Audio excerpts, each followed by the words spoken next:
sur le caractère, j'ai envie de vous dire que j'ai étudié le caractère des disciples.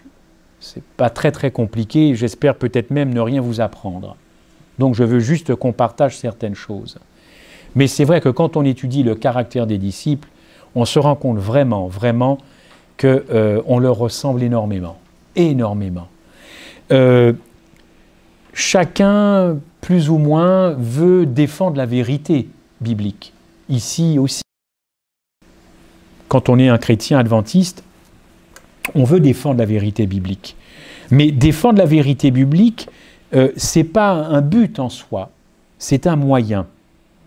La vérité biblique, ça reste un outil qui doit nous conduire à Jésus-Christ. C'est un outil qui nous conduit au plan de la rédemption dont on a parlé. Mais la vérité biblique, si vous ne l'appliquez pas dans votre vie, si ça ne se voit pas dans votre comportement, ça ne sert à rien, strictement à rien. Parce que la première chose que les gens font, c'est qu'ils vous regardent. Encore une fois, comment vous vous comportez? Comment vous garez votre voiture? Comment vous allez jeter vos poubelles donc dans les récipients? Est-ce que vous faites du bruit chez vous le soir? Est-ce que vous dites bonjour quand vous sortez de chez vous aux voisins que vous croisez? Comment vous vous comportez avec votre banquier quand vous êtes à découvert? Est-ce que vous allez lui hurler dessus à l'injustice? Ou alors est-ce que vous dites, bon, c'est vrai, ce mois-ci j'ai dépensé plus que je ne devais? Moi, ça m'arrive hein, de voir des... Bon, ça c'est enregistré, donc je ne vais pas le dire tout de suite. Mais bon, j'ai déjà eu des rendez-vous avec mon banquier pour dire, bon ben voilà, c'est un petit peu difficile, qu'est-ce qu'on peut faire? Mais si j'arrive en lui disant, ah ben de toutes les façons, vous êtes plein aux as, et vous n'êtes là que pour nous assécher, vous pensez, quel accueil il va me faire, mon conseiller bancaire? Hein, on est bien d'accord?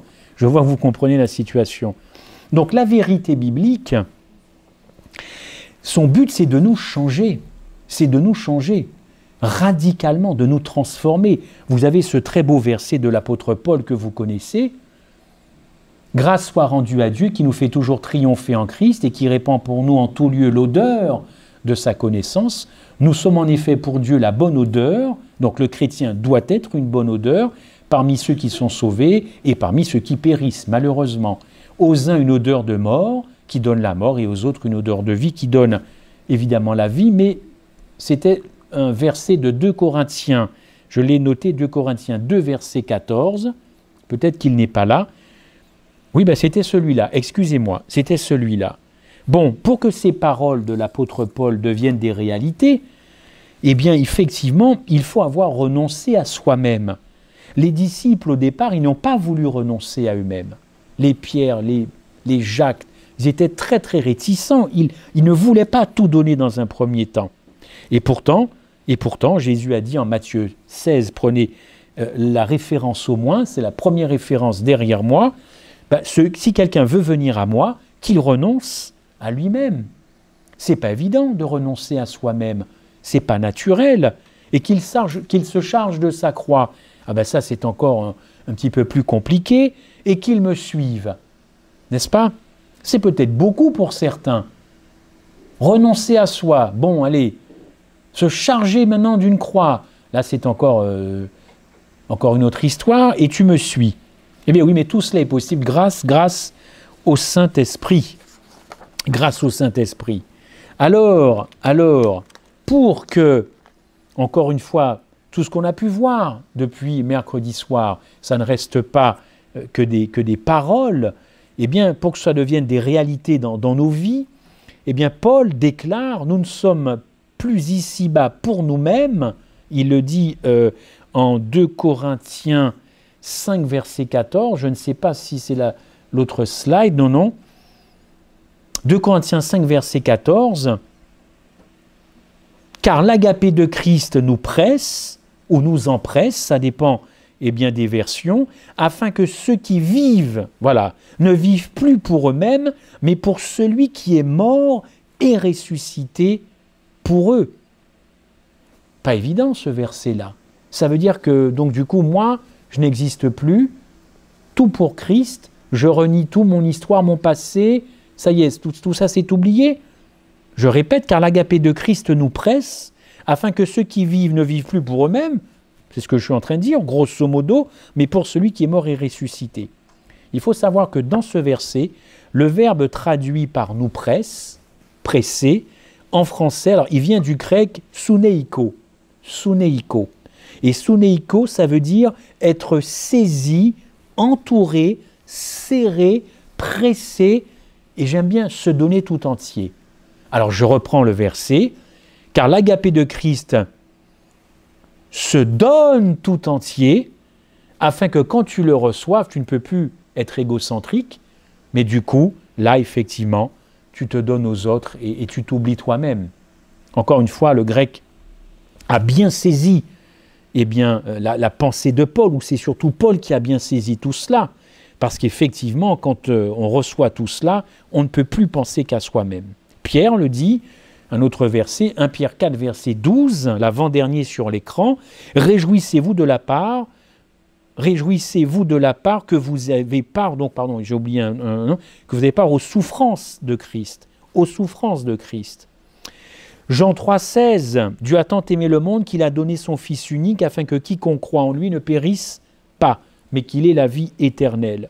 Vous êtes-vous déjà arrêté un petit peu sur ce verset avant que l'on attaque vraiment, effectivement, le caractère? Ça, c'est un préambule. Dieu a tant aimé le monde qu'il a donné son Fils. Bon, il a donné son Fils, très bien. Mais qu'est-ce que Dieu a donné si Jésus n'était pas de la postérité de David selon la chair, fait de la même semence que nous? Qu'est-ce que Dieu a donné si Jésus ne pouvait pas succomber à la tentation? Vous êtes-vous déjà posé cette question? Qu'est-ce que Dieu a donné si Jésus n'avait pas endossé la nature pécheresse de l'homme qu'il est venu sauver? Qu'est-ce qu'a donné Dieu si Jésus n'est venu que pour me pardonner mes péchés sans me guérir de mes péchés? Au fond, si Jésus a donné sans toutes ces choses-là, permettez-moi de vous dire qu'il n'a rien donné. Il n'a rien donné. Dieu n'a pas fait semblant de ressembler à la race humaine déchue, il a fait ce don total de sa personne à l'humanité. N'est-ce pas? Alors, quand vous dites ça, ça mériterait davantage d'explications et de temps, mais on comprend mieux quand Paul dit que la prédication est une folie, n'est-ce pas, pour ceux qui périssent. Parce que l'évangile de la croix qui a été présenté, c'est ni plus ni moins qu'une folie d'envisager la croix de cette façon-là. Alors moi, personnellement, je comprends Paul quand il dit que c'est une folie pour ceux qui croient, mais que c'est une puissance, n'est-ce pas, pour ceux qui sont sauvés. Parce que la prédication de la croix, c'est quelque chose de magnifique. L'authentique prédication de la croix, oui, c'est aussi une folie pour les chrétiens, car pour beaucoup, Dieu n'est pas allé jusque-là, il n'est pas allé jusqu'à la seconde mort. Il fallait donc le protéger, comme on l'a vu hier ou ce matin. Mais comment protéger Jésus-Christ de la seconde mort, du péché et tout cela? Alors, l'Église catholique romaine, a inventé des doctrines. On va juste en voir 3 qui ont véritablement fait exploser le caractère d'agapé de Jésus-Christ. Et c'est venu polluer l'Évangile. C'est important de s'intéresser aux doctrines catholiques romaines pour savoir l'impact que ça a sur les fidèles catholiques, mais aussi sur la théologie, si vous avez du temps, parce qu'il y a beaucoup de choses effectivement à lire. Mais l'Immaculée Conception, voilà une doctrine qui est venue polluer totalement tout l'Évangile. L'Immaculée Conception, c'est Pie IX en 1854 qui a déclaré ce dogme de l'Immaculée Conception. Est-ce que vous savez un petit peu ce dogme de l'Immaculée Conception? Quels sont les tenants et les aboutissants? Immaculée Conception. Ça touche la Vierge Marie, évidemment. Ce dogme de l'Immaculée Conception signifie que Marie, la mère de Jésus-Christ, a été conçue en dehors du péché originel. Donc Marie n'a jamais été polluée ni au contact du péché. C'est donc la raison pour laquelle les catholiques romains disent qu'elle est sainte. Donc elle n'a jamais été impactée par le péché d'Adam. Jamais, jamais. Et c'est une bulle, encore une fois, le 8 décembre 1854, qui affirme qu'elle a été exempte du péché originel. Ce dogme, qui n'a aucun fondement biblique, affirme que depuis sa conception, c'est-à-dire sa mère à Marie, Ben oui, parce que Marie, avant de sortir, elle a été conçue pendant 9 mois. Depuis sa conception, dans le sein de sa mère, elle n'a jamais été concernée et touchée par le péché originel, contrairement au reste de l'humanité. Donc, vous avez l'humanité pécheresse, et à côté, vous avez Marie.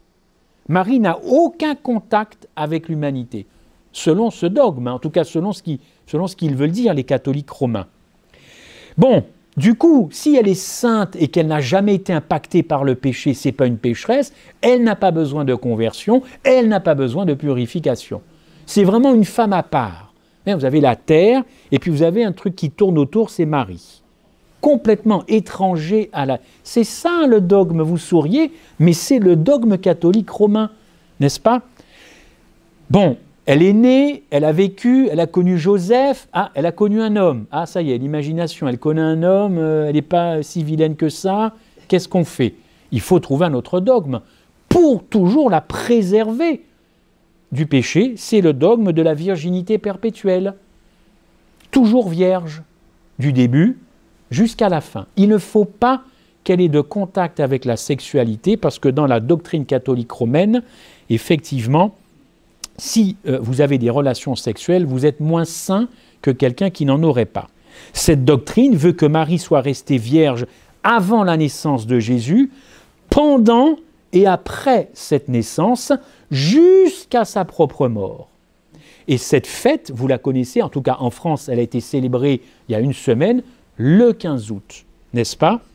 Ah non, ça c'est autre chose. Non, non, je reste sur la virginité perpétuelle. Et puis, troisième doctrine, mais qui va avec les deux premières, toujours sainte, toujours vierge, il ne fallait pas qu'elle reste dans la tombe, il ne fallait pas qu'elle connaisse la tombe. Alors il faut trouver un troisième dogme. Pour Marie, l'Assomption, fêtée le 15 août en France, donc il y a encore une semaine ou 15 jours, c'est la grande fête mariale du mois d'août.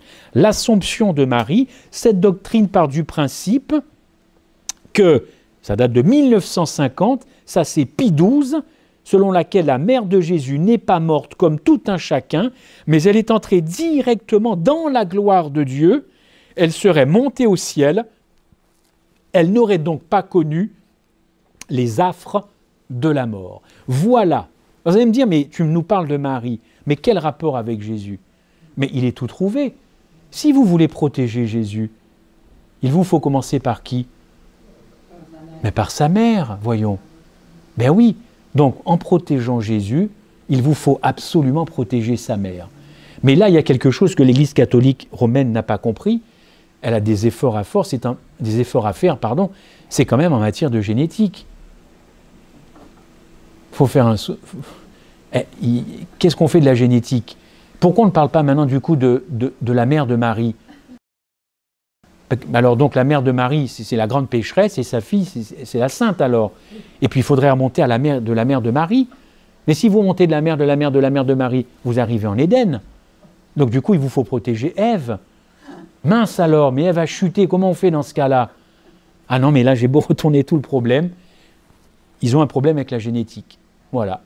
Donc vous comprenez qu'ils ont coupé la génétique à la mère de Marie.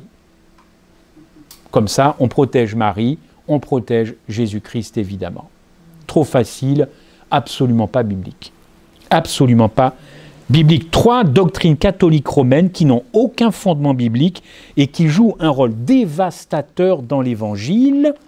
Si l'Évangile est encore voilé pour beaucoup parce que le Dieu de ce siècle a aveuglé leur intelligence, là, effectivement, il faut croire que certains sont aveuglés, mais ne leur jetons pas la pierre.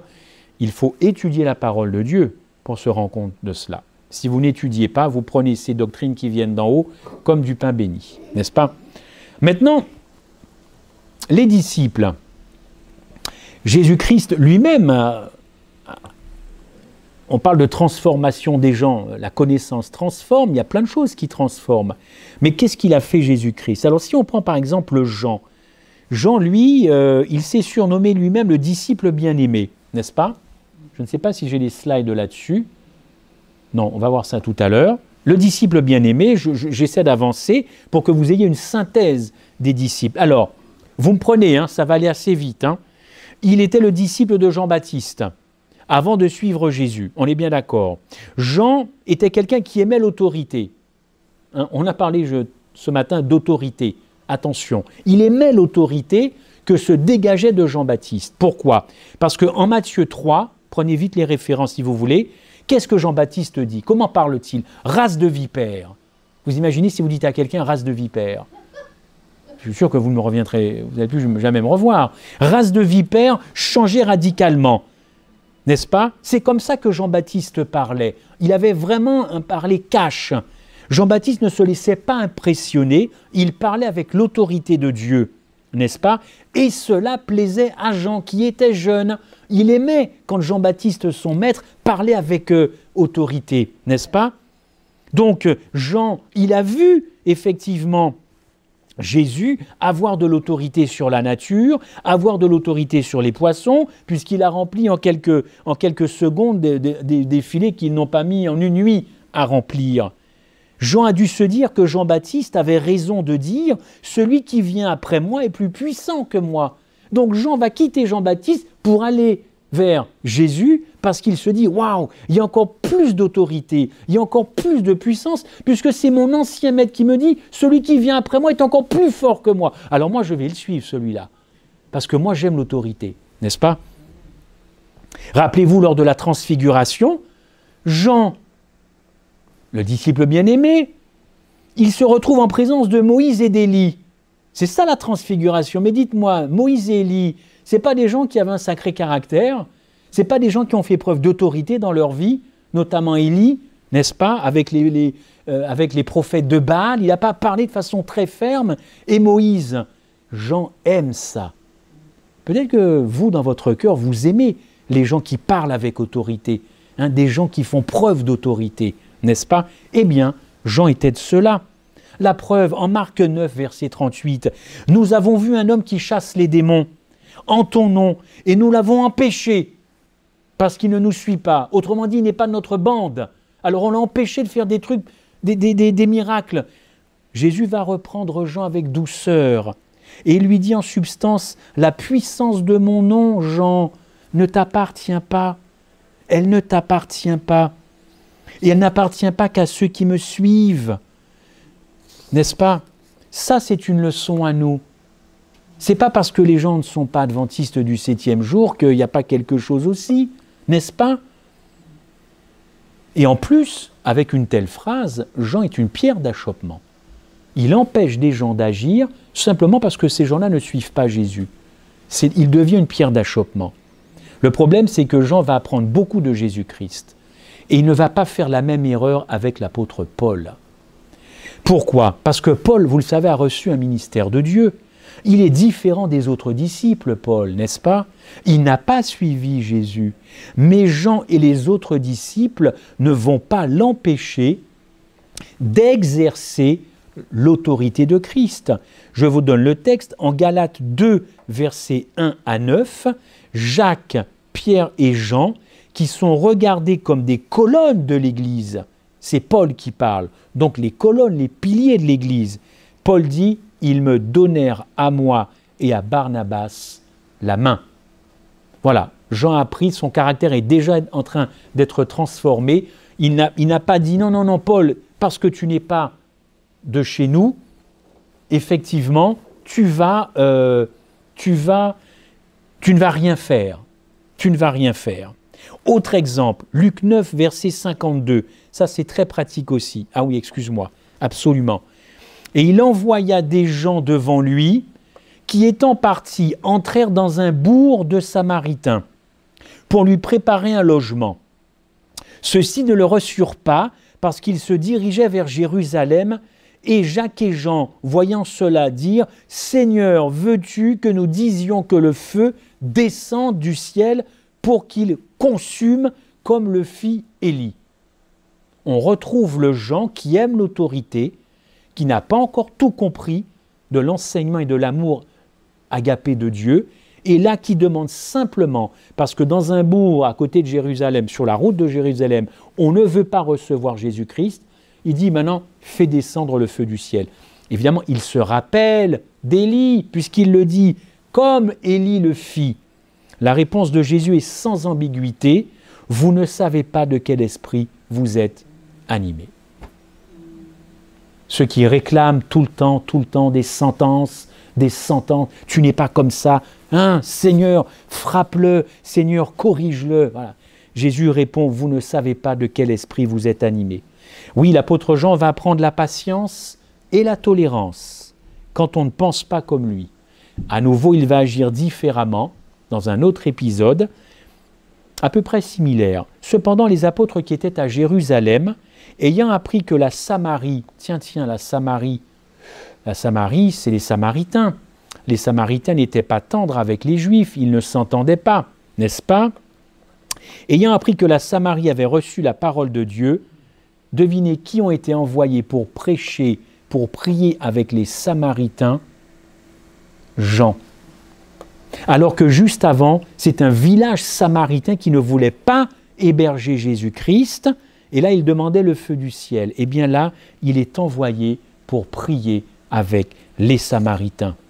Le texte le dit en acte 8, verset 14-15, qui étaient descendus dans ce bourg, prièrent pour eux afin qu'ils reçussent le Saint-Esprit. Quel clin d'œil de Jésus. Alors là, du coup, ce n'est plus le feu qui détruit, hein, mais c'est un autre feu, celui qui sauve, celui du Saint-Esprit, celui qui restaure. Ce n'est pas le feu du jugement, ce n'est pas le feu qui détruit, qui consume un petit village qui n'a pas voulu voir Jésus. Non, non, eh bien, il va aller prier avec ces mêmes personnes quelque temps après. Voilà un premier changement de caractère chez Jean.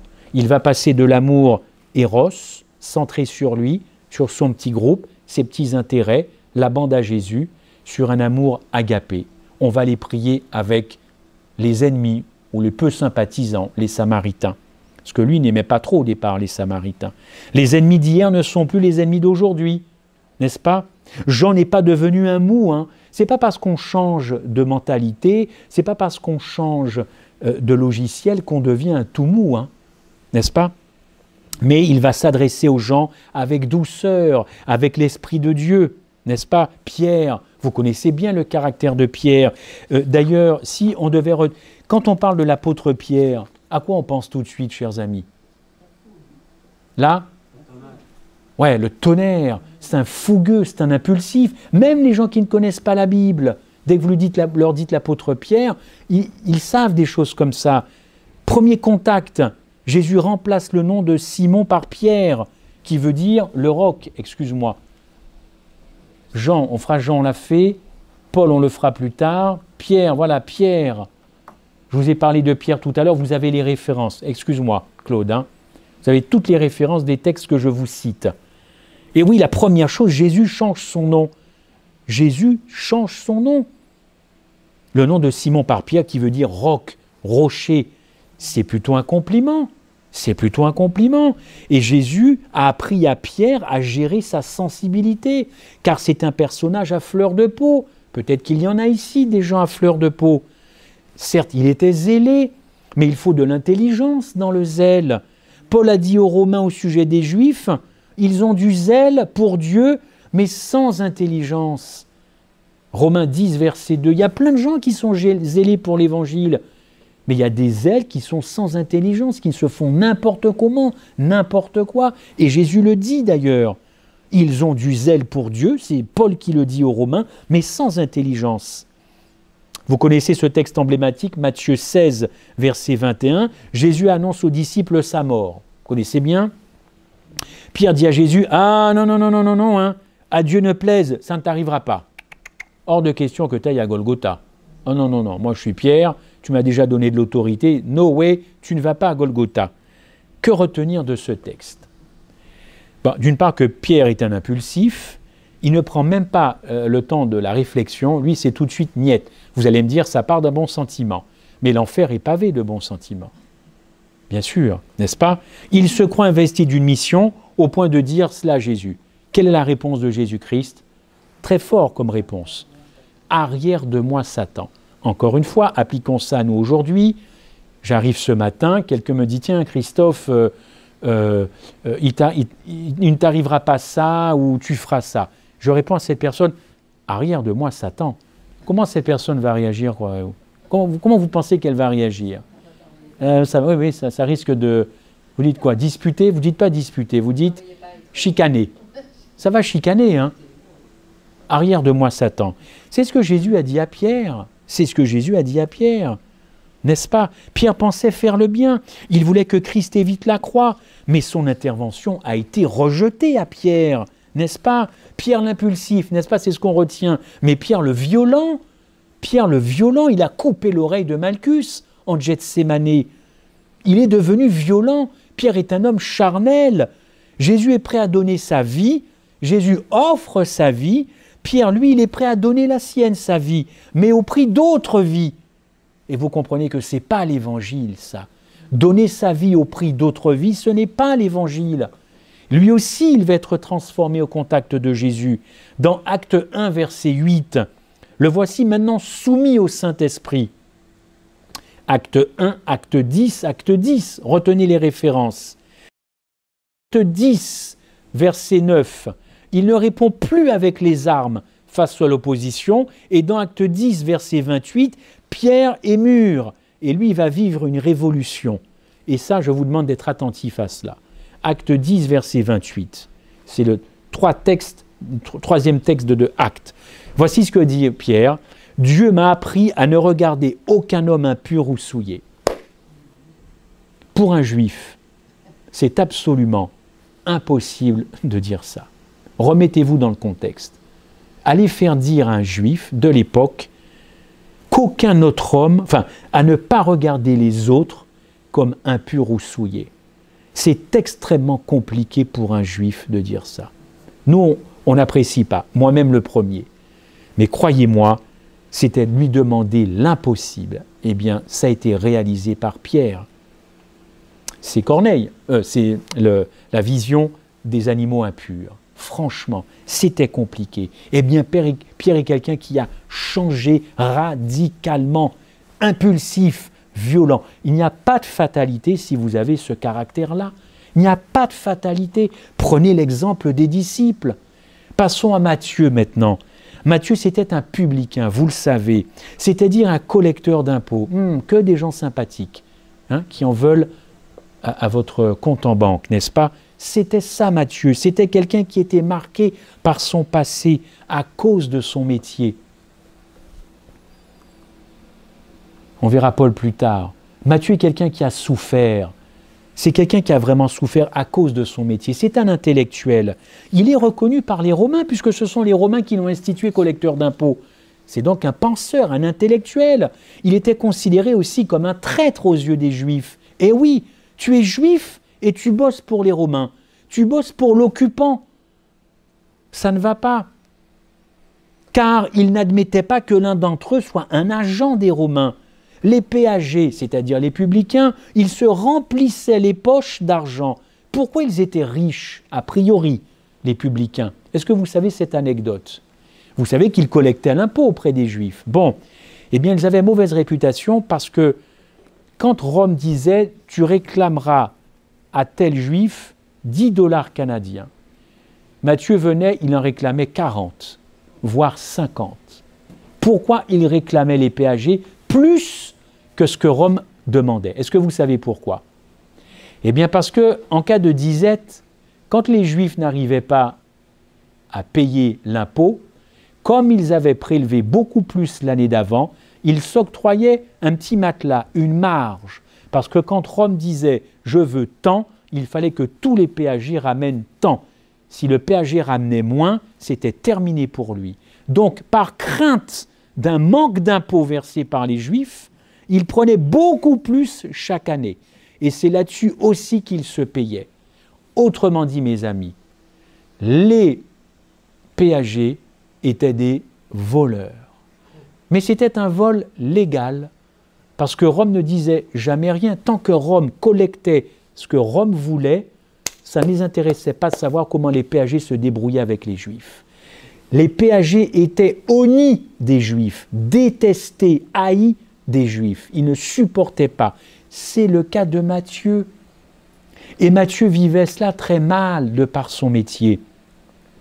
D'ailleurs, Jean-Baptiste, dont on parlait tout à l'heure, en Luc 3, verset 12, qu'est-ce qu'il dit à propos des abus concernant les Parisiens. Il va les stigmatiser. Il va leur dire « N'exigez rien au-delà de ce qui vous a été ordonné ». Vous connaissez ce texte, Luc 3, verset 12. Donc c'est connu que ce sont des voleurs. C'est connu qu'ils exigent beaucoup plus qu'en ce qu'on leur demande. Les péagers étaient jugés impurs par les religieux, exclus de la société, considérés comme des gens de mauvaise vie. Et j'ai même appris en lisant un commentaire qu'ils pouvaient être exclus des synagogues.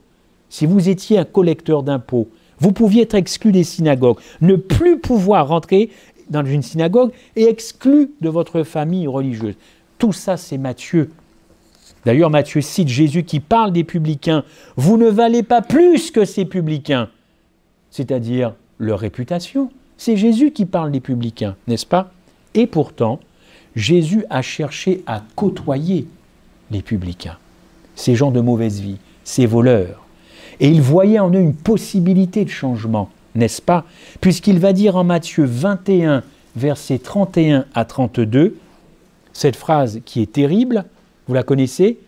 Les publicains et les prostituées. Comment on prend cette phrase, Mimi? Les publicains et les prostituées vous devanceront, c'est-à-dire qu'ils iront avant vous dans le royaume des cieux. Franchement, quand on sait ce que c'est que maintenant qu'un publicain et une prostituée, c'est eux qui vont aller avant nous. Mince alors. Est-ce qu'il n'y a pas de quoi de dire à Jésus, mais Jésus-Christ, je fais tout comme il faut à peu près. Hein. Bon, je trébuche, mais je fais ce qu'il faut.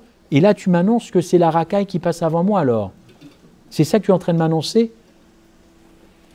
Matthieu a suivi Jésus parce qu'il s'est senti aimé de Jésus. Un amour qu'il ne devait pas forcément recevoir des autres. Évidemment, pas de sa famille et puis pas de ses congénères. Ça, c'est clair. Et pourtant, son ministère a porté du fruit. Merveilleux changement chez cet homme qui s'est senti aimé malgré la détestation du peuple envers lui. Il a eu une expérience auprès des gens de mauvaise vie. Il connaissait les cupides, ceux qui aiment l'argent, forcément. Ceux qui achètent tout avec l'argent. Mais il y a une seule chose qu'on n'achète pas avec l'argent, l'amour. Et il l'a trouvé auprès de Jésus-Christ. Observez que Matthieu a souvent présenté dans son évangile Jésus comme un roi. Et dans ses écrits, il a dépeint Jésus-Christ comme quelqu'un de méprisé, de mal aimé. Alors, il savait de quoi il parlait en parlant de Jésus comme cela, n'est-ce pas?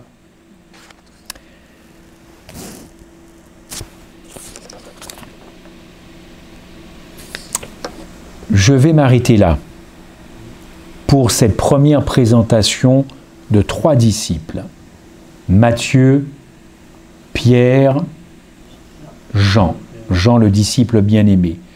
Jean jeune, fougueux, très jeune, mais très fougueux. Et il a fallu que l'amour agapé de Christ le calme. Pierre l'impulsif, le violent. Si vous vous retrouvez dans ces disciples, tant mieux. Il y a de l'espoir. Hein. Fougueux, violent, limite méchant, Pierre. Hein, limite péremptoire. Non, pas question. Matthieu, le mal-aimé, une vie difficile, compliquée, sentimentale, professionnelle. Tous ces 3 disciples-là ont complètement changé au contact de Jésus-Christ. Moi, je remercie l'Éternel parce que nous savons à peu près d'où nous venons. Nous connaissons quand même un peu notre caractère, même si nous nous connaissons mal.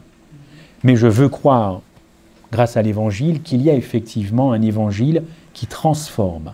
Ces 3 disciples ont été totalement transformés par l'Évangile, par Jésus-Christ, et nous verrons après une pause, eh bien, le reste des 12, et nous mettrons l'accent notamment sur l'immortalité de l'âme, je crois, et sur cet amour éros et agapé qui sont totalement en lutte, qui n'arrêtent pas de lutter, et c'est l'agapé effectivement qui doit vaincre.